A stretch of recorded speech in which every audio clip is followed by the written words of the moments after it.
do juiz, do Ministério Público, do acusador e defensor, dos assistentes e auxiliares da Justiça. Capítulo 1. Do juiz. Artigo 251. Ao juiz incumbirá prover a regularidade do processo e manter a ordem no curso dos respectivos atos, podendo para tal fim requisitar a força pública. Artigo 252. O juiz não poderá exercer jurisdição no processo em que, inciso 1, tiver funcionando seu cônjuge ou parente, consanguíneo ou afim, em linha reta ou colateral até o terceiro grau, inclusive como defensor ou advogado, órgão do Ministério Público, autoridade policial, auxiliar da Justiça ou perito.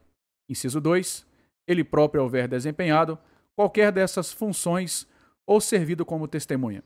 Inciso 3, tiver funcionado como juiz de outra instância, pronunciando-se de fato ou de direito sobre a questão. Inciso 4, ele próprio ou seu cônjuge ou parente, consanguíneo ou afim em linha reta ou colateral até o terceiro grau, inclusive for parte ou diretamente interessado no feito. Artigo 253. Nos juízos coletivos não poderão servir no mesmo processo os juízes que forem entre si parentes, consanguíneos ou afins, em linha reta ou colateral até o terceiro grau, inclusive. Artigo 254. O juiz dar-se-á por suspeito e, se não o fizer, poderá ser recusado por qualquer das partes, inciso 1, se for amigo íntimo ou inimigo capital de qualquer deles. 2. Se ele, seu cônjuge, ascendente ou descendente, estiver respondendo a processo por fato análogo, sobre cujo caráter criminoso haja controvérsia. 3. Se ele, seu cônjuge ou parente, consanguíneo ou afim até o terceiro grau, inclusive sustentar demanda ou responder a processo que tenha de ser julgado por qualquer das partes. 4. Se tiver aconselhado qualquer das partes. 5. Se for credor ou devedor, tutor ou curador de qualquer das partes. E 6. Se for sócio, acionista ou administrador de sociedade interessada no processo. Artigo 255.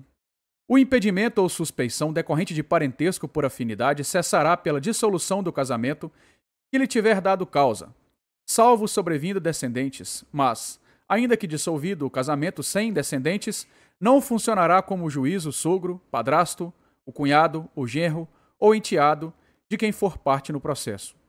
Artigo 256. A suspeição não poderá ser declarada nem reconhecida quando a parte injuriar o juiz ou, de propósito, der motivo para criá-la. Capítulo 2. Do Ministério Público. Artigo 257.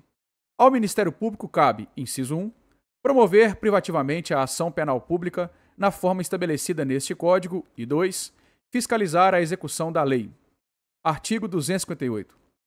Os órgãos do Ministério Público não funcionarão nos processos em que o juiz ou qualquer das partes, por seu cônjuge ou parente, consanguíneo ou afim, em linha reta ou colateral, até o terceiro grau, inclusive, e a eles se estendem no que lhes for aplicável as prescrições relativas à suspeição e aos impedimentos dos juízes. Capítulo 3. Do acusado e seu defensor. Artigo 259. A impossibilidade de identificação do acusado com o seu verdadeiro nome ou outros qualificativos não retardará a ação penal quando certa a identidade física, a qualquer tempo, no curso do processo, no julgamento ou da execução da sentença. Se for descoberta a sua qualificação, far-se-á a retificação por termo nos autos, sem prejuízo da validade dos autos precedentes. Artigo 260. Se o acusado não atender à intimação para o interrogatório, reconhecimento ou qualquer outro ato que, sem ele, não possa ser realizado, a autoridade poderá mandar conduzi-lo à sua presença. Parágrafo único. O mandado conterá, além da ordem de condução, os requisitos mencionados no artigo do 352, no que lhe for aplicável. Artigo 261. Nenhum acusado, ainda que ausente ou foragido, será processado ou julgado sem defensor. Parágrafo único.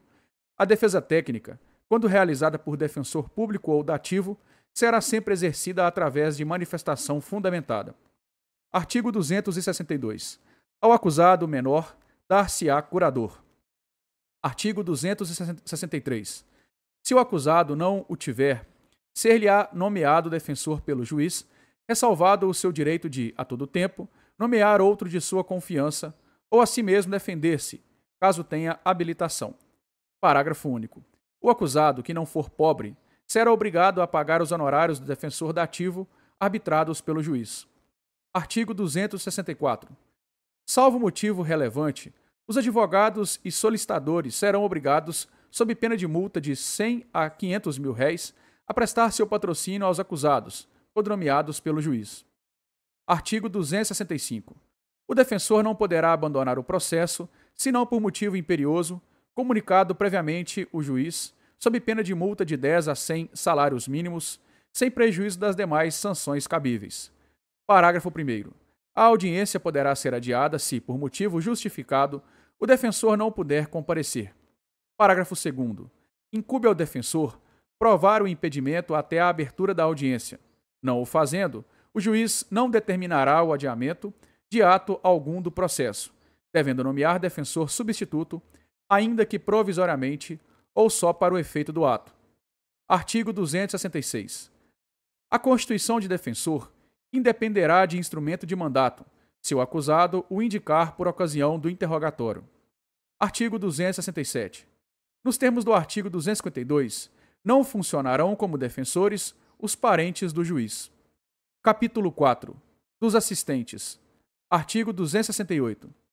Em todos os termos da ação pública, poderá intervir como assistente do Ministério Público o ofendido ou seu representante legal, ou, na falta, qualquer das pessoas mencionadas no artigo 31.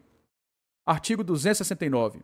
O assistente será admitido enquanto não passar em julgado a sentença e receberá a causa no estado em que se achar.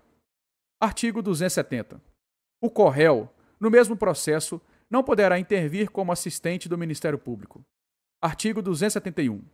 Ao assistente será permitido propor meios de prova, requerer perguntas às testemunhas, aditar o líbelo e os articulados, participar do debate oral e arrazoar os recursos interpostos pelo Ministério Público ou por ele próprio nos casos dos artigos 584, parágrafo 1º e 595. Parágrafo 1º. O juiz ouvido o Ministério Público decidirá acerca da realização das provas propostas pelo assistente. Parágrafo 2º. O processo prosseguirá independentemente de nova intimação do assistente, quando este intimado deixar de comparecer a qualquer dos atos da instrução ou do julgamento, sem motivo de força maior devidamente comprovado. Artigo 272. O Ministério Público será ouvido previamente sobre a admissão do assistente. Artigo 273. Do despacho que admitir ou não o assistente, não caberá recurso, devendo, entretanto, constar dos autos o pedido e a decisão. Capítulo 5. Dos funcionários da Justiça. Artigo 274. As prescrições sobre suspeição dos juízes estende-se aos serventuários e funcionários da Justiça, no que lhe for aplicável. Capítulo 6. Dos peritos e intérpretes. Artigo 275. O perito, ainda quando não oficial, estará sujeito à disciplina judiciária. Artigo 276. As partes não intervirão na nomeação do perito. Artigo 277.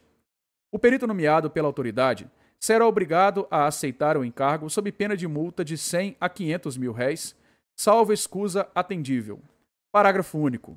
Incorrerá na mesma multa o perito que, sem justa causa, provada imediatamente, a linha A, deixar de acudir à intimação ou ao chamado da autoridade, a linha B, não comparecer no dia e local designados para o exame, a linha C, não der o laudo ou concorrer para que a perícia não seja feita, nos prazos estabelecidos. Artigo 278. No caso de não comparecimento do perito sem justa causa, a autoridade poderá determinar a sua condução. Artigo 279. Não poderão ser peritos, inciso 1, os que estiverem sujeitos à interdição de direito mencionada nos incisos 1 e 4 do artigo 69 do Código Penal. 2. Os que tiverem prestado depoimento no processo ou opinado anteriormente sobre o objeto da perícia. E 3. Os analfabetos e os menores de 21 anos. Artigo 280. É extensivo aos peritos, no que lhe for aplicável, o disposto sobre a suspeição dos juízes. Artigo 281. Os intérpretes são, para todos os efeitos, equiparados aos peritos.